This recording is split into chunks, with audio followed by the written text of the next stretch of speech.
Hello, everyone. My name is Lance Smith. I'm coming to you from Southern California.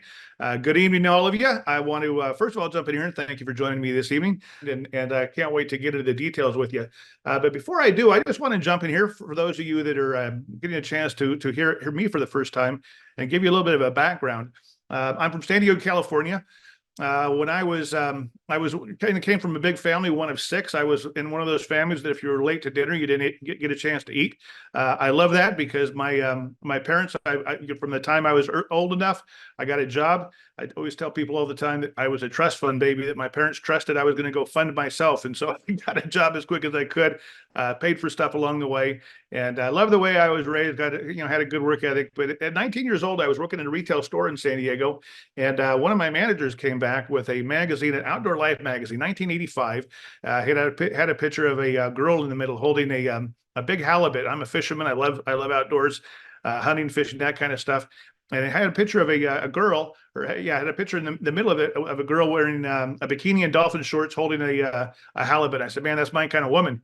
And he said, hey, that's the new cashier. And I said, you're kidding. And so as soon as I could, I cut out of there, went through the line, and spent the next 4 years telling this girl that if she married me one day, that how great life would be, that we'd travel the world. She'd have nice cars, nice clothes.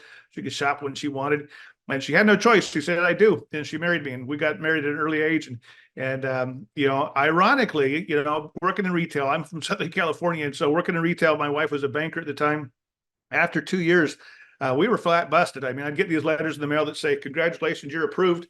And I'd fill them out, send them out. We'd run that one up and then get another one and get another one. And literally, it took me a year and a half, almost 2 years. And I came home one day and found my wife in tears because creditors have been calling her all day long.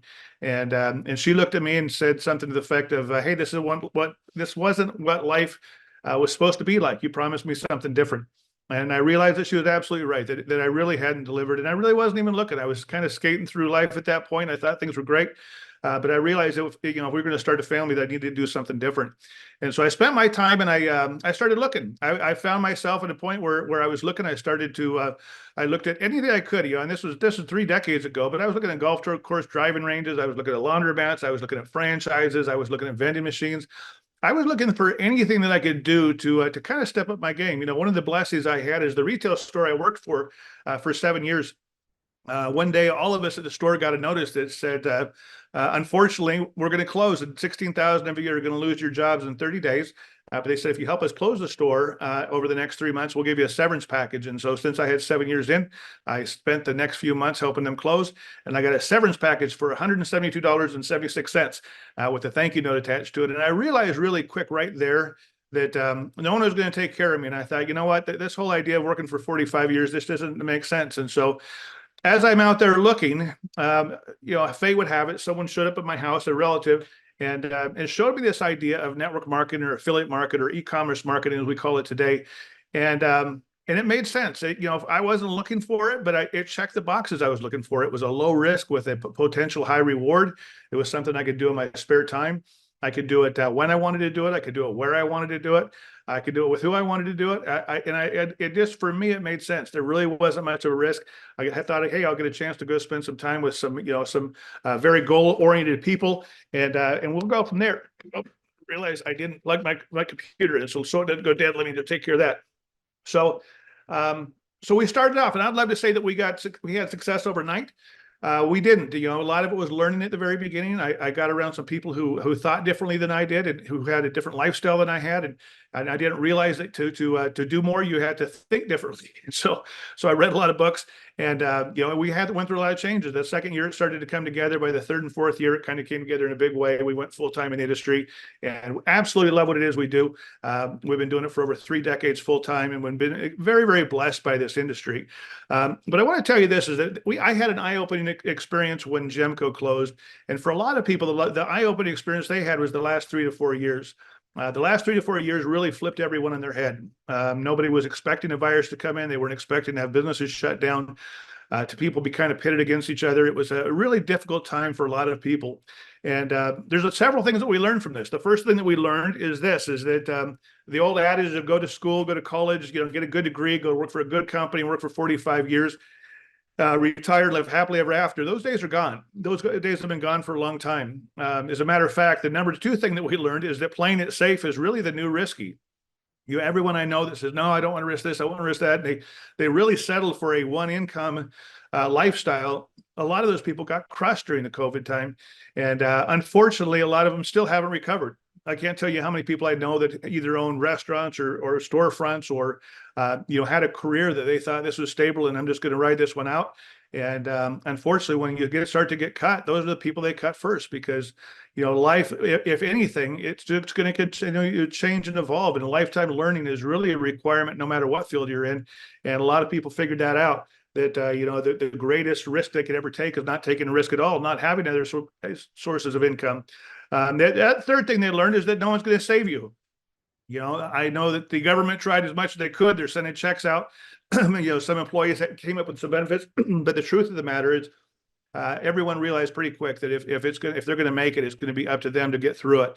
I'll tell you the fourth thing people realize, and this is kind of a gradual thing. I've been doing this for about 30 years. I've been blessed to speak around the world to millions of folks over the last 30 years, and we've had a great time doing that. But when I got involved years ago, I think people would look at success and they'd look at a big house, they'd look at nice cars, designer clothes, and say that person's successful. And there's been a shift. There's been a big shift that truly the new wealth is actually having time, having control of your own time, being able to live a life by design. It's being able to have great relationships. It's being able to have your health. Those are all the things that really people look for to success today.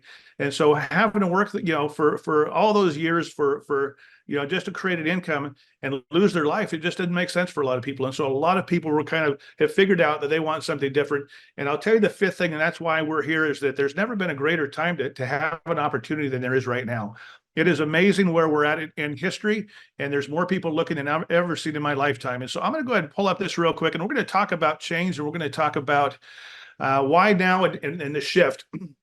So one of my favorite quotes is a quote I heard a long time ago, that the only constant you ever have in life is change.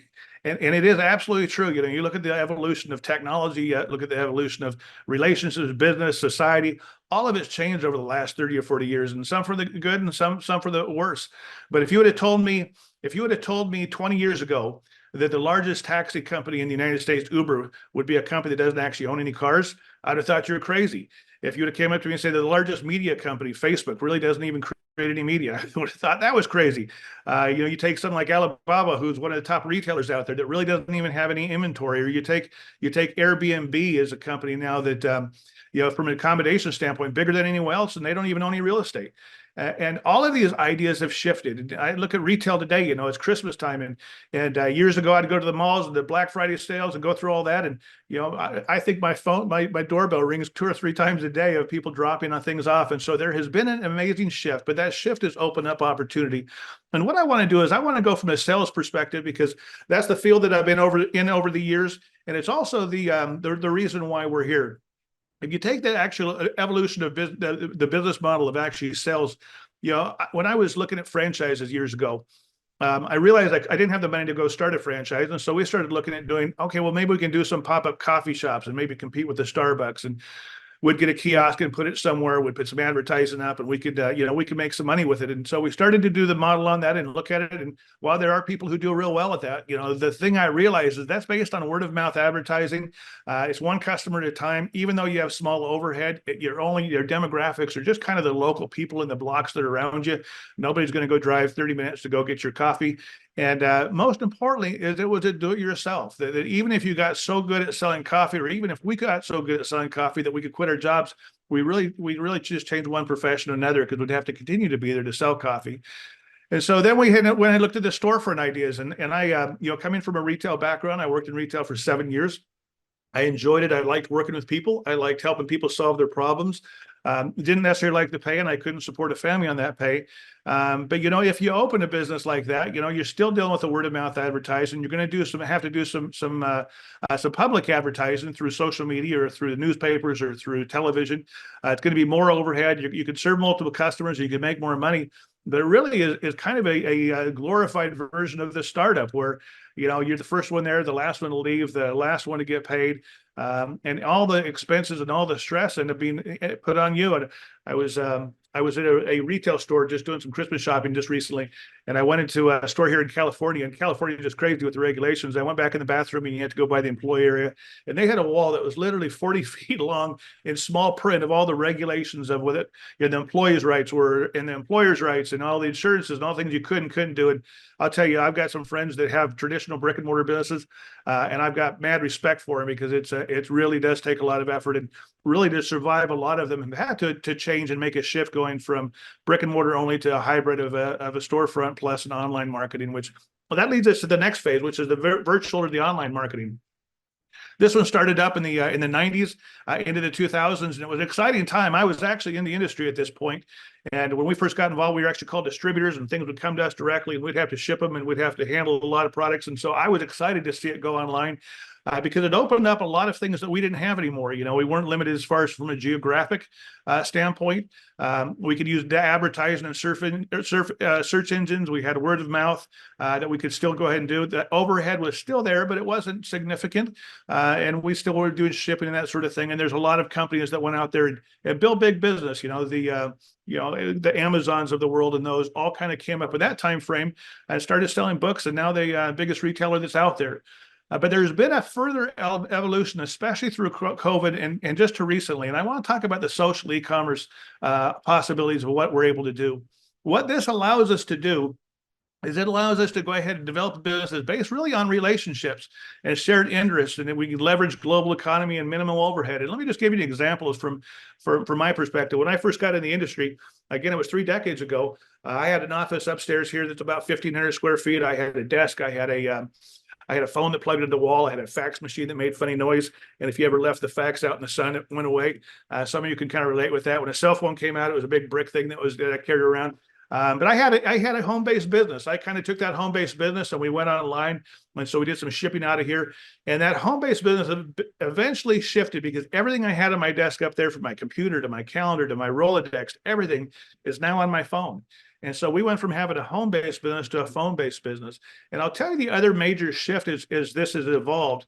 Is years ago, the way that you would advertise is you'd get some celebrity, you'd put them on television, they'd drive around the car and they'd tell you that hey, you got to go buy this car. And that was the macro influencers, the celebrities, the people that made the money were all of those. And as we went online, and certainly the social media, there was a shift, and a lot of that money went to people who were entrepreneurs. And they also went to people who were influencers who could get a following, and whether it be through YouTube or through any of the other social media channels, get a group of people that would listen to them, and they could sell them, products. I was just on a website the other day. I'm a fisherman, and so I follow a couple of fishing sites. And one of the guys I follow has got 1 million people, and he's out there pitching knives and pitching all kinds of stuff, and he makes millions of dollars doing that, which is kind of a cool thing. But I'm going to show you in a minute how what we launched this last year takes it a step further than that. Because let's just kind of wrap this up. So in a startup, what you're basically seeing is you're seeing basically selling direct to the consumer. You got a product, you sell it direct to the consumer, they come by, you hand them a product. It's one-to-one. If you take the storefront, you're going to go ahead and do the store to a customer, and you're going to have multiple customers. The virtual online, you're going to be able to go out there and you're going to share it with folks to be able to sell things with them. And that's a great model, but I'll tell you the limitations of it. And let me tell you, not in the online world, but in the real world. When I was looking at franchises years ago, one of the models I looked at was, I thought, well, I'd love to have like a McDonald's or have a Jack in the Box or one of the big ones that were out there. The limitation of those is if I became successful doing that, I couldn't really teach other people how to do it, even though I knew how to do it. Once I learned this, how they do it, and 2 all-beef patties, special sauce, lettuce, cheese, once I knew all that, I can only sell it to the customers, and I can open another franchise if one came available, but I really couldn't teach it to people that I cared about. And that was a frustration of mine. And I see a lot of today's world, a lot of these influencers and a lot of these people that are online that have, big followings, like my fishing guy on YouTube. Those guys are able to make money, but they're not able to really bless the lives of other folks. And I was looking for something that would take it a step further. And that's really where the social e-commerce came along, because what we're able to do is we're able to have a platform that literally is run by itself. They have their own logistics, they have their own marketing, their own shipping. They do all of this stuff on their end that I don't necessarily need to do. Really, what we're doing is we're talking about products that we've tried that we like. And that really is what we're doing in general. And that's the nature. I mean, we're all doing this, whether you're involved with us or not. You go to a good restaurant or you go to a good movie, you jump on Facebook. The first thing you do is you say, hey, go check this out. Your friends and family go. money is exchanged. It's just you don't get paid. You're doing it as an amateur, not as a professional. And when they told me, hey, you could do this as a professional, for me that made a lot of sense. I had a friend of mine that a few years ago lost a bunch of weight. And there's a place that sells, it's a national chain that sells the protein shakes and the supplements he was buying. And he went around for a year telling people to go to this place, and this is where he got his products.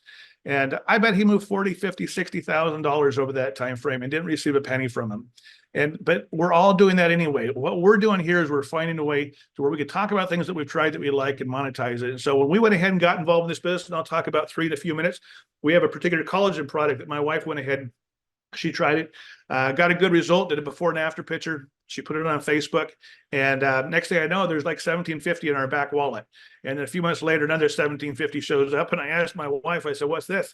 And she says, "It's mine." And because she was able to draw customers when you have products that people like, and they'll listen to you. And that's the other thing is we went from the macro influencers to these, to the people who who are the major influencers, to really micro influencers over the last couple of years is really where people are putting their trust.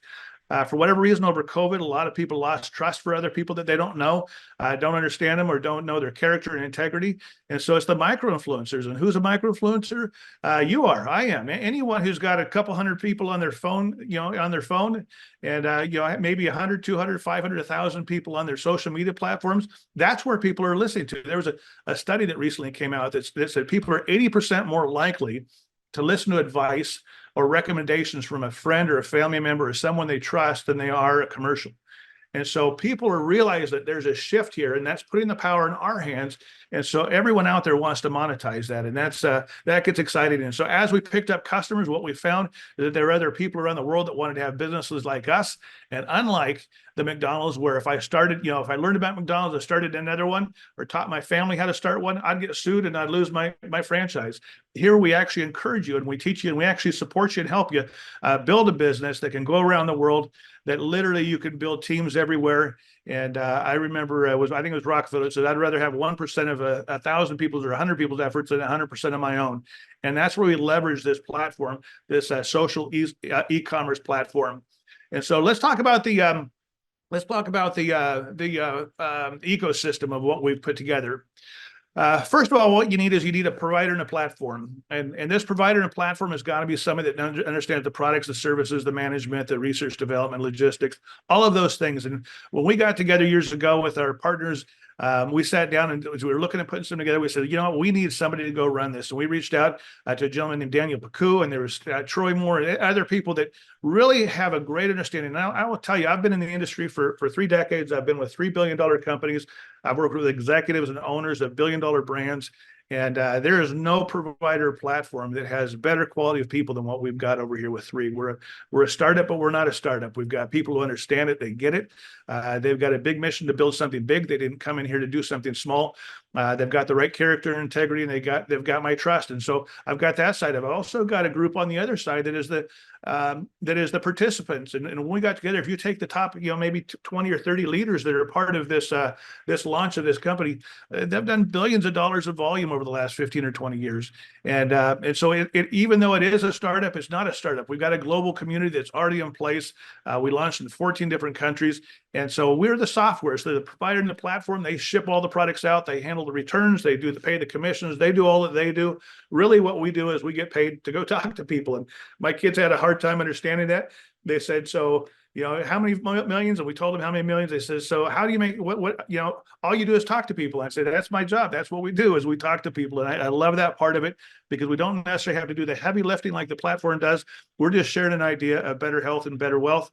And it's making sense to people. And so we're getting a lot of attraction. From there, from an influencing standpoint, there's 3 things that are really putting this together that is making this project that we're putting together grow faster than anything I've ever seen. First of all, it's the economy. Years ago, I watched the presidential campaign go, And I think their slogan was, "It's the economy, stupid." And right now, it's the economy. That's the number one thing on most people's mind. People are struggling financially. 64% of the people in America, from a latest survey, they're living from paycheck to paycheck. They're looking for something else. They realize that they can't rely on something else. They realize nobody's going to save them. And so having a multiple income streams, and I'm telling you, even if you don't get involved with what we're doing, do something, because the days of putting all your hope and faith in one company or one income stream and keeping your fingers crossed, we just don't have that luxury anymore. From a timing standpoint, the timing couldn't be better. We went through COVID, and people really went through a tough time, and some of them handle it better than others.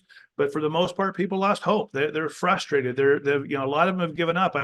I was telling a group earlier today that I went through for a walk here by my house, and we passed probably 15, 20 people. I say hi to everybody, but only 3 or 4 of them said hi back. The rest of them were kind of looking at the ground. And man, I'm telling you, there are people that are frustrated.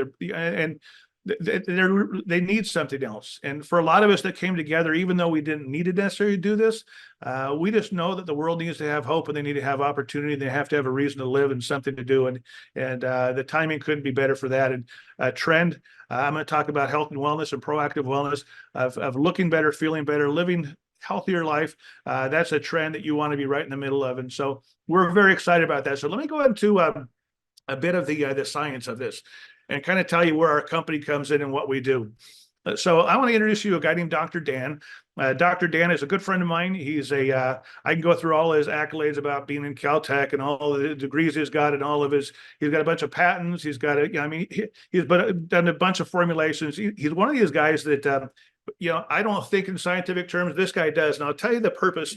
And I'd love to have you hear it from him one time. But he says when he was younger, he had somebody that he cared for a lot that was a relative of his that passed away. And they were a scientist. They passed away at an early age. And he thought to himself, how cool would it be to be able to grow up and be able to know science well enough to be able to allow people to live longer. Because the truth of the matter is, if you lose your health, you lose everything. I was telling a group earlier today that Ray Kroc, I read his book, and when he died, he was, I think, in his late 50s or early 60s, and he was the wealthiest man in the world. And I always ask, well, how much do you think he would have given of his wealth if he could live another 10 years? And the answer is all of it. He would have given everything to live longer. And Dan looked at this and said, the idea of proactive wellness would be if you can go ahead and get people to become healthy, because in today's world, most people just live their life. They got stress. They got all these things that are kind of hitting them. They have bad nutrition. And then they get sick, and they show up into the medical. And I don't want to beat that profession, because we've got a lot of great people over here. But a lot of times people don't seek help until after they're already sick. And then they're prescribed something rather than doing daily activities that help them stay healthy. And Dr. Dan said, if we could be proactive about our health, and we can get the right nutrients, the right minerals, and the right products in our body, and we can get them absorbed to where it could make a difference, people could live longer, and they could prolong the time that they're sick, or even keep them healthy until later in life. And how is he going to do that? Well, a couple of things is he knew what we all know, really, that there's enough nutrients that are out there that if we get them in our body, they'll make a difference. Unfortunately, we just don't. You got soil depletion, you got toxic, stuff. You got sun damage. I was reading an article recently that said if you had a pear in 1950, you'd have to eat like 35 or 40 pears or peaches. I'm sorry, it was peaches today to have the same nutritional values you did years ago. And so what Dr. Dan did is he dug really deep into to delivery technologies. And I'm not going to go through all of it. We have videos that can explain it. But the bottom line is this: is it's not what you eat, it's what you are what you eat. No, it's not that. You are what you absorb. And most people, when they eat something, they'll absorb 5%, 10%, 15%. And what Dr. Dan and this group have put together is a way where you could actually take these nutrients and get 30%, 40%, up to 95% absorption rate through a lot of the technologies they have. They've got 10 different patents. They're working on number 11. I'm excited to hear about that. They've got third-party testing that actually shows the products that we carry and how much they're absorbed into the skin. And I will tell you, I took vitamins for years, but I ended up having very yellow urine. It's really where most of it went. I don't know if I absorbed much of it. And I really am confident in the science that we have over here, and excited about what these guys are doing. We also have a scientific advisory board that actually came on board pro bono. And this is such a cool story because these people have bought into what Dr. Dan's doing. They love this idea of a proactive wellness. They believe in the cause. And so they've actually spent the last year donating their time to help be part of this cause. And I remember one of my favorite parts of Forrest Gump is the movie Forrest Gump. Is he wakes up one morning and says, "Hey, for no particular reason, I decided to take a run." And he ran through, Georgia and Greenbow County and whatever. And he made a statement. He says, "For whatever reason, what I was doing made sense to people, and so I got company." And what Dr. Dan is doing has made a lot of sense to a lot of us. And because of that, he's got company. He's got some great doctors, 8 or 9 of them right now that are actually on the scientific advisory board. I think according to one of my partners, I think we have well over 100, 150 new doctors that have joined this cause to be a part of this movement. And not that you have to be a doctor, but it sure is nice. It makes me sleep really good knowing that there's a lot of really smart people helping put this together. One of the recent studies that we had has come out is an epigenetic study that shows how genes get turned off and they get turned on. And some genes you want to have them go on, and sometimes you want to have them go off, and you don't want to mix them up. And these guys have been digging in, and they did a third-party test that you can, if you want to geek out over it, you can kind of jump into that one and show what our products are able to do. And finally, all of our products are the PDR, which used to be the physician's desk reference. Now is the prescriber's digital reference, which means you aren't going to get in there with things that aren't whole foods that really don't make a difference in people's lives. You can't buy your way in there. And all of this gives me confidence. And I can't wait till you go spend some time and really dig into the details of what it is that we've got and the science behind our products and the products that we carry. And by the way, we carry 6 products, but they're actually one product. They're one system, but they're in 6 different delivery systems. And so they come in 6 different products. And we love them. We've been on them for 8 or 9 months, and it has absolutely changed my life. So let's talk about a couple more things, then we'll wrap this thing up. The first thing is that you've got a lifeline, a timeline. And, we're all born, obviously. We get to the point where we're at now, and then we get to, where is it we're going to go? And I know when we're born, the opportunities are limitless. You start down a path and you could go this way or that way, and you pick a path and you pick another path. And what ends up happening is you end up going down this timeline, and you get to the point where you're at today. And now we all look back, and some of us look back and we'll say, we like some of the stuff we chose, and there's other choices that we probably would do over. But the thing about it is you really can't go back and relive the past. But what you can do is you can recreate the future. From today moving forward, the choices are limitless as far as what it is you can do. And I will tell you, my wife and I will live our lives as though the rest of our life is going to be the best of our lives. And we've traveled the world and we've had some great times, but I've never been in a spot that I'm at right now with people I care about like I do right now. And I just can't wait to see where we're going. And so I guess my question for you is, you've got your past, you've got the future, but what about now? Are you open? And what I mean by that is this. Are you wanting some more in your life? For all of us out there, we got to at some point look at where we're at and be honest with ourselves. Because the truth of the matter is, it's not the lies that other people tell us that mess us up. It's the lies we tell ourselves. And sometimes we look and we'll say, hey, things are okay. And if they're not okay, I'm telling you, you've got to make a change. If nothing changes, if nothing changes, nothing changes. And if you always do what you've always done, you'll always get what you've always gotten. And the truth is that absurdity is doing the same thing over and over, expecting a different result. And so are you where you're at? And maybe you are. Maybe you're at a spot where you're crushing life and you're exactly on course. You got your goals lined up. You got a bright future ahead of you. I will tell you that maybe our business isn't for you, but I'd stay on our products because they're going to keep you healthier longer. Certainly what I do. But if you're at a spot where you're looking and that where you are and where you're going is unclear, I would say, man, take a really deep look at this thing. Again, to say this has changed my life would be an absolute understatement. It's changed every part of our life for the better, and I absolutely love what it is that we do. And so, what is it you want?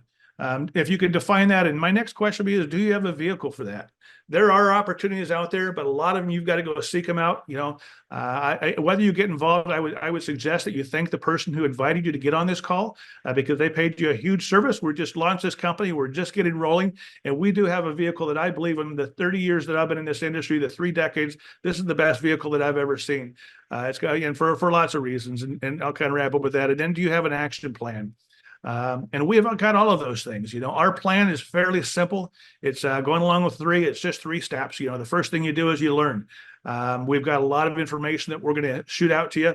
I'll talk about a couple of them here in a minute, but the person that invited you can get those to you and spend some time studying. You don't have to be an expert to get started, but it's certainly you want to have confidence in what we're doing from an opportunity standpoint and from a product standpoint, is from a health and wellness standpoint. Second is kind of do it. We go out there and what do? We share this idea with people, and what happens? Well, they either say no, it's not for me, and that's okay. I've had people. I'm kind of surprised nowadays with this company and the products we got if I get a no. But when people say no, I wish them the very best. I usually give them a couple of samples and see how it affects them, and I wish them the best. The second type of person looks at it and they want to become a customer, and that's great. We've got thousands of customers that have joined this, and I love hearing their stories of the products and how they're benefiting people's lives. And the third person is somebody who goes along and says, you know what, I want to be part of this. I want to build something big, and that's where we go into the teaching people, where we end up building our business. And so, kind of to wrap this thing up, we have a turnkey business opportunity that we're offering you. The first of all is our platform has got their own app. They've got their own website. They've got videos from Dr. Dan. They've done a great job in marketing and putting this part together from a product standpoint and from a support standpoint to help you support your business. For those of us that are actually out there building it, we've got some tools in place. We just launched what we call a welcome orientation workbook, or WOW, that goes through the details, the how to do this, because the truth is a matter. If I wanted to start a restaurant, let's say I want to start an Italian restaurant, could I go to somebody successful in the neighborhood and have them teach me how to do what they're doing? No, they're not going to teach me how to do it, because they know I'm going to open up a restaurant and I'm going to compete with them. Our business is totally different. Our business is based on the success of others. And for us to win, we've got to help other people win. And so we want to teach you exactly how the thing works. I can give you my phone number right now, and I'll tell you how many things could you change and still get me. You can't. We have a system that's in place, and you have the freedom to do it. But again, we're going to teach you the shortcuts, and that's what this is about. So we also have some digital tools. The first digital tool is an opportunity showcase that you can get, and this will go more to the details of the opportunity. Goes to the movement of three, goes to the leaders that are involved, how the compensation plan works, gives you kind of a bigger vision of what it is that we're doing, and that's for people interested in the opportunity. There's also digital tool number 2 that goes to the science. These are the people that want to know about the products, the science, about Dr. Dan, about the epigenetic study, about the absorption studies and all that sort of stuff. And so that's easy to access. For me, I don't have to teach that stuff because I could be the messenger. I don't have to be the message. We have all of that memorialized for us. And then the next one is a tool to actually help people that want to build this and become build a brand ambassador and build a global business and be part of this entrepreneurial movement that we're part of. And so I thank my partners for putting this together. I think it's first class, and it really allows somebody to get involved and have a great understanding as far as what we're doing and where it is we're going. And so with that, I'll kind of wrap up with a couple of thoughts. The cycle of growth and transfer is that we learn. From that point, we go out there and we do. From there, we go out there and we teach. And from there, we go out there and lead. And this right here is what drives the change in this entrepreneurial movement. And I'm excited to be a part of it. But from a personal standpoint, you have to have the right foundation if you want to build something big in our space. I love my industry, and it's perfect until you throw people in it. But I found myself at 58 years old at a point, or 57 years old, where I thought, you know what, I've got one more good run. I don't have 5. And it better be with the right people at the right time. And I'll tell you, I've got absolute confidence in the corporate side of this. They're some of the best executives, leaders, ownership, just some of the best I've ever seen. They're a pleasure to work with. They have the same ideals and values and virtues that we've got. And I'm excited to be partnered with them. The people that we've got, they're leaders in this field. We've got some of the best and the brightest. I mean, literally, if you were to do an all-star team and start a company with, we've got a team that's better than that, and we've got a deep bench to follow that. And we've got new leaders that are just showing up that really haven't been in this space. They're going to be future rock stars, and we're excited about that. But from the timing and the foundation, I'm telling you, I have 100% confidence it's going to be a business I can pass on to my kids and grandkids, and that's what we're building it for. And so I'm excited about that. Excited about the science, the products, and I just want to say that I laid there the first time I was thinking about this, and I thought, you know what? I said, who do I know that would like to look better, feel better, or make more money? Is there anyone out there like that? And I'm telling you, there are people out there praying for something right now. Maybe it's you that's praying for it. I know for me, I was praying for something. I didn't think this was it. I didn't think it'd be a health and wellness company. I didn't think it'd be in the e-commerce market, category. But it hit all the marks. I did my homework. I stuck in long enough to get a bigger vision of what it could do. And I thank God every day for it. And so with that, happy holidays, Merry Christmas, everybody. Take care and have a great night. Goodbye.